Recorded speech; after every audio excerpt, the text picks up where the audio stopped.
શાંતિદૂત છે દુર્યોધને મોકલેલો.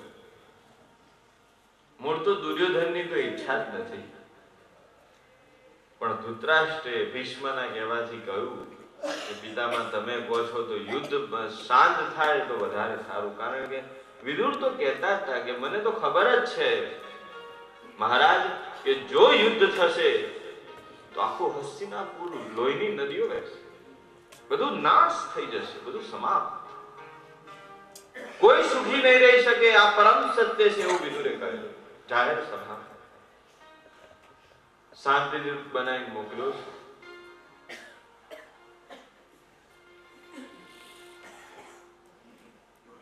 યુધિષ્ઠિરને શાંતિદૂત મળવા આવે છે.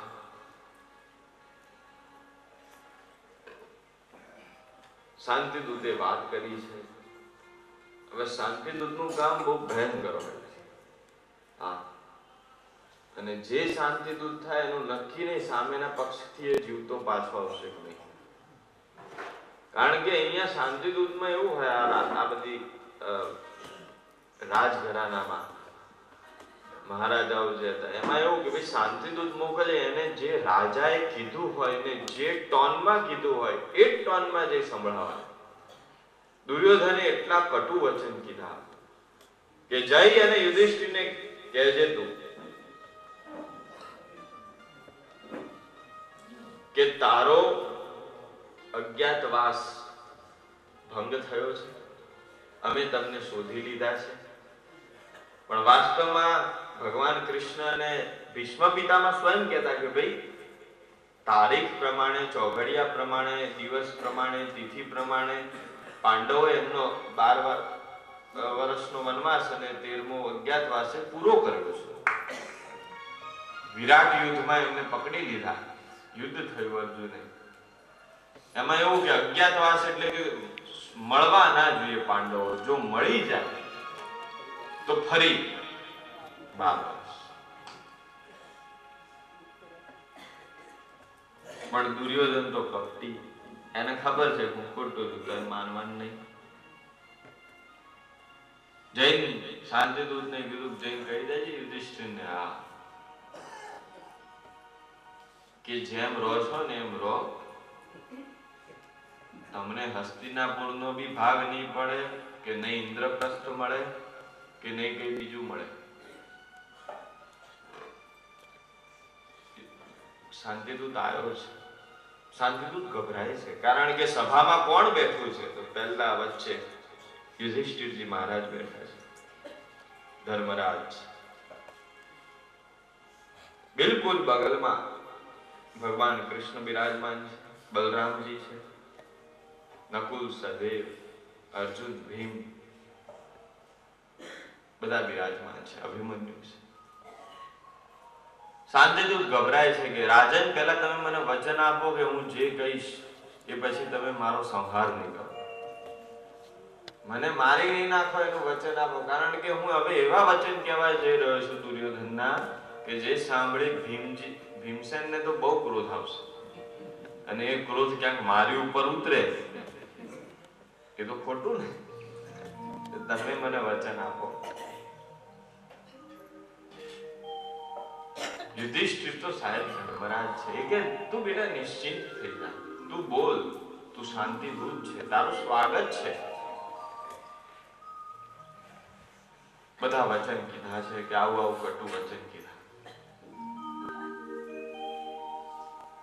શાંતિ એમાં જ મળશે કે તમે તમારું કરી ખાઓ, બાકી તમને ધૃતરાષ્ટ્રના રાજમાંથી, મારા રાજમાંથી કશું એક ગામ પણ આપવામાં નહીં આવે. સ્વાભાવિક છે યુધિષ્ઠિરને ક્રોધ આવે કારણ કે બધું એનું જ પડાવી પાડે. આ બાજુ એવો નિર્ણય થયો છે. યુધિષ્ઠિર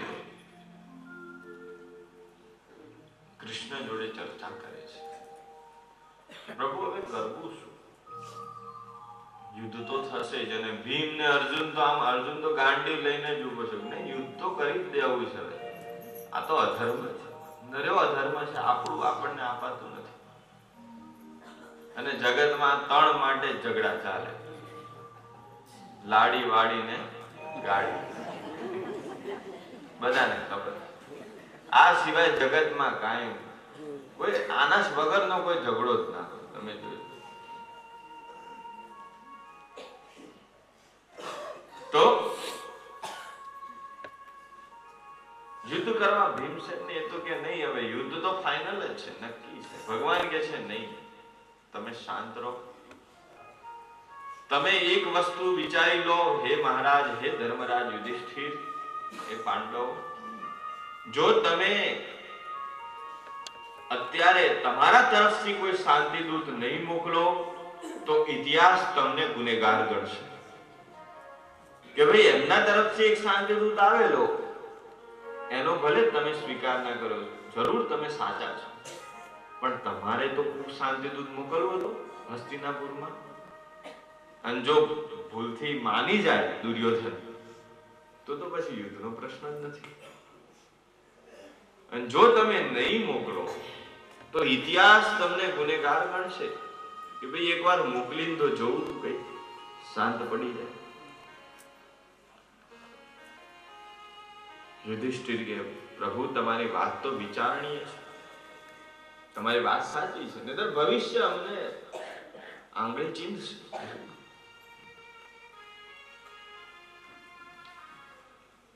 હવે શાંતિદૂત બની કોણ જાય કૌરવોના પક્ષમાં, એ મોટો પ્રશ્ન. બલરામજીએ કીધું કે ભાઈ હું તો જવાનો જ નથી, મને આ બધું બોલતા આવડે નહીં, મને સમજાવતા આવડે નહીં. એનામાં તો એક જ કુશળ છે, એ છે આ કૃષ્ણ. આ મારો નાનો જે છે એ બધામાં કુશળ છે, બોલવામાં, કરવામાં, માખણ લગાવવામાં, માખણ ખાવામાં. એટલે એને તમે મોકલો. પાંડવો કે બલરામજી, તમારો વિચાર તો બહુ સાચો છે, બહુ સારો. આ તો કરવું જ જોઈએ. પ્રભુ સાક્ષાત જાય, અમારા ભગવાન જાય, અમારા રક્ષક જાય, એનાથી વધુ શ્રેષ્ઠ શું હોય? ભગવાને કીધું, હા આપણે તો જઈએ, આપણને કાંઈ વાંધો નહીં, હું તો જઈશ જરૂર, નક્કી. રથ તૈયાર થયો છે, પ્રભુ ઉપડ્યા છે. જ્યાં ભીષ્મ પિતામહને ખબર પડે છે, તમે જુઓ તો ખરી પ્રસંગ. જ્યાં ભીષ્મ પિતામહને ખબર પડી કે દ્વારિકાધીશ શાંતિદૂત બનીને આવે છે, એ ભીષ્મ પિતામહે વિદુરને બોલાવ્યો. વિદુરજી, સંદેશો મોકલ્યો કે વિદુરને બોલાવો. વિદુર આયા છે. વિદુર, તને ખબર છે શાંતિદૂત બનીને કોણ આવે છે? હા ભગવાન. પિતામહ કોણ? અરે સાક્ષાત દ્વારિકાધીશ. ઓહો, નક્કી હવે યુદ્ધ તો થવાનું જ નહીં, કારણ કે આ તો દ્વારિકાધીશ છે, નક્કી એની પાસે યુદ્ધનું સમાધાન હશે. અને વિદુર, આપણી હસ્તિનાપુરના તો ભાગ્ય ઉઘડ્યા કે સાક્ષાત પ્રભુ આવે છે. ઓહો, ખરેખર અદ્ભુત, આપણે ધન્ય થયા. વિદુર, જલ્દીથી તૈયારીઓ કરાવો. ધૃતરાષ્ટ્રને સમાચાર આપો મહારાજને કે દ્વારિકાધીશ સ્વયં શાંતિદૂત પાંડવોના પક્ષમાંથી શાંતિદૂત બનીને આવે છે, એમના સ્વાગતની તૈયારી. બધા સાહેબ, ગુરુ દ્રોણાચાર્ય તો લેવા ગયા. અડધા રસ્તે જવું પડે ને લેવા, એવો નિયમ છે. કોઈ મોટા નેતા કે કોઈ મોટો માણસ આવતો હોય તો એને આવકારવા માટે જવું પડે, એવા એક નિયમ હોય, પ્રોટોકોલ કહેવાય. હસ્તિનાપુરની સીમા શરૂ થઈ છે અને અહીંયાથી દ્રોણાચાર્ય અને કર્ણ, આ બે જણા ગયા હતા કૃષ્ણને લેવા માટે. અહીંયાથી ઉપડ્યા છે. કર્ણને બહુ પ્રિય કૃષ્ણ. અને કર્ણ મૂળ ખરાબ માણસ નથી સાહેબ, એને બહુ વગોવાય. હા જરૂર એની સંગત બુરી, અને જેવો સંગત એવો રંગત થઈ જાય. એને ભૂલ એક બે કરી કર્ણે. દ્રૌપદીનું અપમાન કર્યું,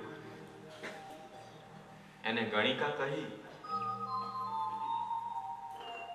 અને અભિમન્યુ વધમાં એ પાછો સહભાગી થાય.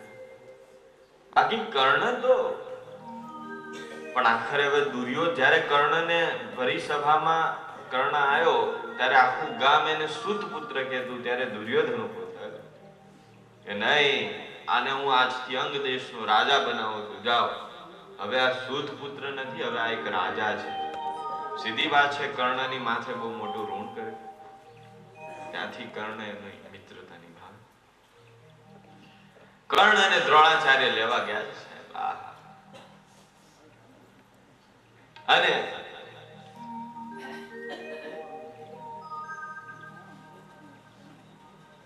લેવા ગયા અને રથ સીધો આવે છે સાહેબ.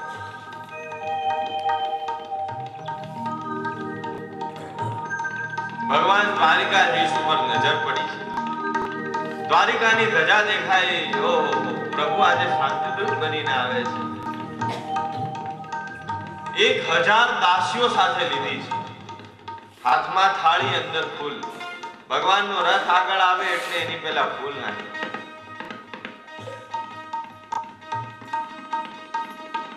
ભગવાનનું સ્વાગત થયું છે.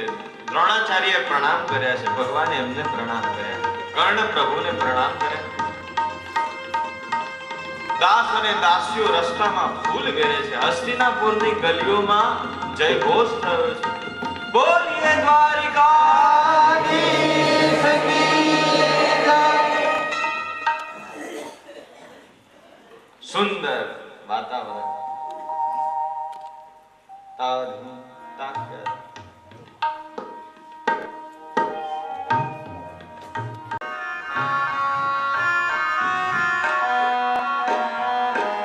પછી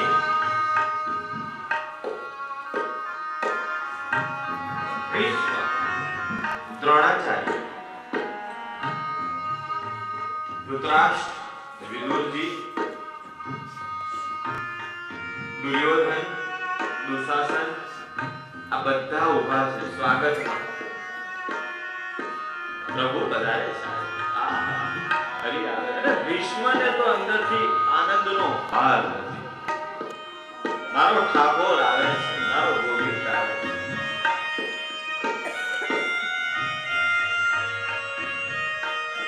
ये सखी मंगल गाओ, ये सखी मंगल गाओ, धरतियों पर सजाओ, धरतियों पर सजाओ, आज निकलेगी विहंग की सवारी, आज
દ્વારિકાધીશની નજર ઉતારે છે.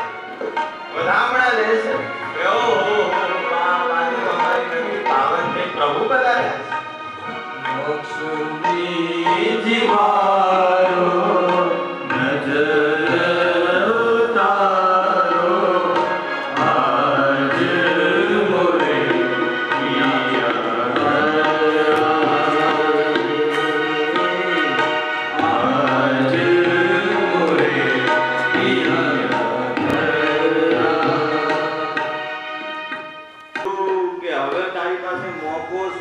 પગે પડી જા. કારણ કે બધું આના હાથમાં